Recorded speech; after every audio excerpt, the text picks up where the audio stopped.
Taste the Daily. Pudukkottai மாவட்டம் விராலிமலை முருகன் கோவிலில் வைகாசி திருவிழா கொடியேற்றம் நடைபெற்றது.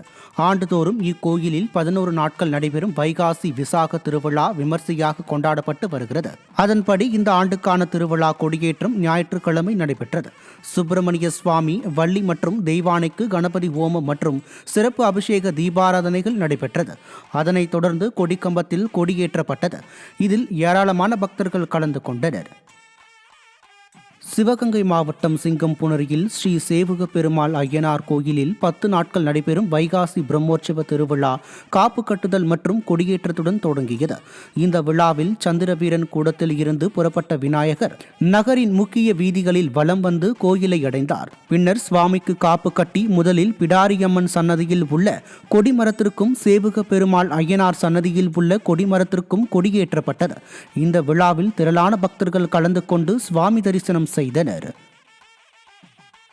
வைகாசி மாத சஷ்டியை முன்னிட்டு கரூர் விஸ்வகர்மா சித்தி விநாயகர் ஆலயத்தில் உள்ள பாலமுருகன் சுவாமிக்கு சிறப்பு அபிஷேக ஆராதனைகள் நடைபெற்றது. சுவாமிக்கு எண்ணெய் காப்பு சாற்றி பால், தயிர், பஞ்சாமிர்தம், தேன், நெய் என பல வாசனை திரவியங்களால் சிறப்பு அபிஷேகம் நடைபெற்றது. இதில் ஏராளமான பக்தர்கள் கலந்து கொண்டு சுவாமி தரிசனம் செய்தனர்.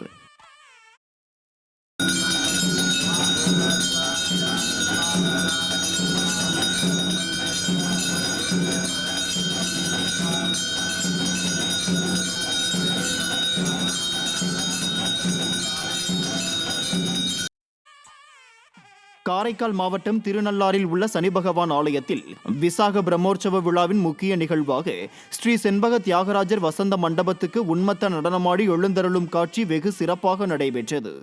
ஸ்ரீ செண்பக தியாகராஜர் உன்மத்த நடனமாடி வரும் காட்சியை காண காரைக்கால் மாவட்டம் மட்டுமல்லாது நாகை, திருவாரூர் மற்றும் தஞ்சை உள்ளிட்ட பல மாவட்டங்களில் இருந்தும் பக்தர்கள் வருகை தந்து சுவாமி தரிசனம் செய்தனர்.